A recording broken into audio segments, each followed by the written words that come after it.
जनसंवाद न्यूज, सत्य आणि विश्वासाची बातमी। अंबरनाथ नगरपालिकेचे मुख्याधिकारी उमाकांत गायकवाड कार्यालयात अनुपस्थित असल्याच्या मुद्द्यावरून भाजप नगरसेवकांनी आज पालिकेत खुर्चीला हार घालत आंदोलन केले। सक्षम आणि पूर्णवेळ अधिकारी नियुक्त करण्याची मागणी भाजपने केली। मात्र या आंदोलनानंतर शिवसेना आक्रमक झाली असून ज्येष्ठ नगरसेवक राजेंद्र वाळेकर यांनी भाजप नगरसेवकांवर गंभीर आरोप केले आहेत। सीईओ उमाकांत गायकवाड यांना मुद्दाम टार्गेट केलं जात आहे, काही सुपारी बहादर राजकारण करत आहेत असा आरोप वाळेकर यांनी केला। उमाकांत गायकवाड हे मला वाटतं 15 महिने अंबरनाथ शहरामध्ये त्यांना झालेले आहेत। मी बघतोय आल्यापासून त्यांच्या काळामध्ये नाट्यगृहाचं उद्घाटन झालं, आता त्यांनी भाजी मंडईचं काम घेतलेले हातात। त्यानंतर त्यांच्याकडे 2 चार्ज आहेत, अंबरनाथ शहरामध्ये आणि ठाण्यामध्ये 1 चार्ज आहे। आणि सगळ्यात महत्त्वाचं आता मागे तुमचा जो विरोधामध्ये हे लागलंय, नगरसेवकांच्या बीजेपीच्या विरोधामध्ये जो निकाल लागलाय त्याच्यामुळे त्यांना टार्गेट केलं जाते। सगळ्यांना असं वाटतं का त्यांना तिथं चार्ज असल्यामुळे त्यांनी तिथं बरंचसं काम शिवसेनेच्या बद्दल केलेलं आहे, तर हे चुकीचं आहे। आणि उमाकांत गायकवाड हे मी बघतोय सीईओ आमचे, आतापर्यंत त्यांनी चांगलं काम केलेलं शहरात आणि त्यांना काही कामचे सुपारी बहादूर आहेत। त्यांनी मला वाटतं ती सुपारी घेऊन प्रत्येक वेळेस 3-4 दिवसापासून मी बघतोय का त्यांना टार्गेट केले जाते। आज तुम्ही बघत असाल बीजेपीची काही नगरसेवक असतील, शिवसेनेचे असतील, आज तुम्हाला प्रत्येक वेळेस खासदार साहेबांच्या आशीर्वादाने प्रत्येक वेळेस इथं सहकार्य झालेले। आणि उमाकांत गायकवाड यांनी शहरामध्ये ते एक जागेवर बसून न बसता आज तुम्ही बघितलं असाल नाली सफाईचं काम चालू आहे, बरेचसे कामं त्यांनी हाती घेतलेले आहेत। आज याचा प्रकल्प, कचऱ्याचा प्रकल्प एवढा मोठा चाललाय, हे सगळे त्यांच्या काळामध्येच चालू आहेत। आमचे रसाळ साहेब होते, त्यानंतर उमाकांत गायकवाड साहेब आले सीईओ आमच्या अंबरनाथचे, त्यांचं एकदम अत्यंत चांगलं काम आहे। आणि शहरामध्ये त्यानंतर त्यांच्या मागे तुम्ही बघत असाल का कोर्ट असतं, कलेक्टर ऑफिस असतं, मंत्रालय असतं। आजही आमच्या आमदार साहेबांनी त्यांची मीटिंग लावली होती आणि ते जागेवर नसतात, त्यांना वेळ भेटत नाही 2-2 चार्ज असल्यामुळं। तर ते खासदार बघतील किंवा प्रशासन बघेल का त्यांना 2 चार्ज ठेवायचं की 1 चार्ज ठेवायचा आहे। चुकीचं गैरसमज आहे। अंबरनाथ शहरातल्या नागरिकांचा भ्रम पसरवण्याचं एक काम चालू आहे। आणि तुम्ही बघत असाल, आपण ज्या वेळेस चीफ ऑफिसरांना बघितलं असं प्रत्येक वेळेस ते कॅबिनमध्ये बसलेले असतात, जसा त्यांना वेळ भेटतो।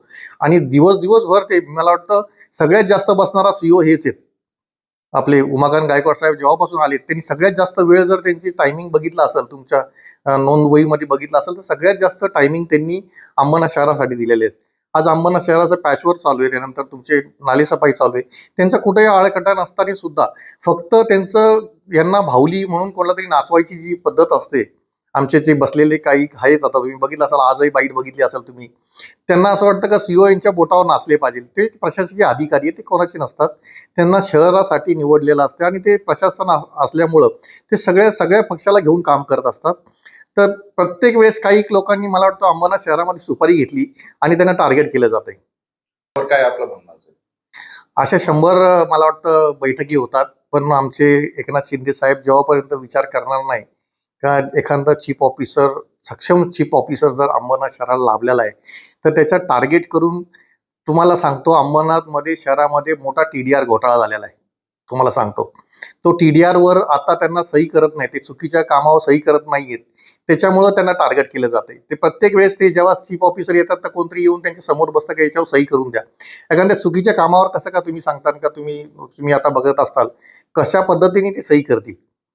प्रशासन आहे, ते प्रशासन असं असतं की सगळ्यांना घेऊन चालतील, त्यानंतर त्यांना जर एखादी चुकीची वाटतंय तर त्याच्यावर ते सही करणार नाहीयेत। मी तुम्हाला सांगतो का अंबरनाथ शहरामध्ये राजेश तडवी साहेबांनी एक TDRचा मोठा घोटाळाच केलेला आहे। तुम्हाला मी पेपर देईल आणि त्या पेपरवर अजूनपर्यंत वर्क ऑर्डर सही झालेली नाही। त्या वर्क ऑर्डरसाठी बार त्यांच्यावर प्रेशर आणलं जातं आमच्या चीफ ऑफिसर साहेबांवर आणि त्यांना टार्गेट केले जाते। अंबरनाथ शहरातले आता तुम्हाला सांगतो, आज तुम्ही बघितलं असाल, एवढं सुंदर कुणाल भोईर यांच्या वार्डामध्ये एक अटल उद्यान उभं राहिलंय। तुम्ही बघत असाल, अटल उद्यान तर उभं राहिलं, अटल बिहारी वाजपेयींचा फोटो कुठल्याही बॅनरवर दिसत नाहीये। तुम्ही आतापर्यंत बघितलं असाल, अटल उद्यान हा शिवसेनेनी जो मागे आमचे बीजेपीचे नगरसेवक होते आदक साहेब, यांनी तो अटल उद्यान चालू करून घेतला। त्यानंतर त्याचा पाठपुरवठा आमचे कुणाल भोईर यांनी केला आणि एक सुंदर अटल उद्यान आमच्या अंबरनाथ शहराला लाभलं। तुम्ही अटल बिहारी वाजपेयींचं नाव देता, परंतु अटल बिहारी वाजपेयींचा फोटो कुठेही बॅनरवर तुम्हाला दिसत नाहीये, तुम्ही आतापर्यंत बघितलं असेल. त्यानंतर अनाधिकृत ज्या होर्डिंग्स आहेत, ज्यावेळेस चीफ ऑफिसर अनाधिकृत होर्डिंग्स काढण्यासाठी जातात, त्यावेळेस त्यांचे कामगार जातात, त्यावेळेस 8-10 गुंड जाऊन त्यांच्या पोलिसांसमोर, आपल्याकडे व्हिडिओ तुम्ही बघितला असाल, तुम्ही मागे ते व्हिडिओ सुद्धा बघितला असाल, 8-10 गुंडांना पाठवून त्या अनाधिकृत होर्डिंग्स कापून देत नाहीयेत.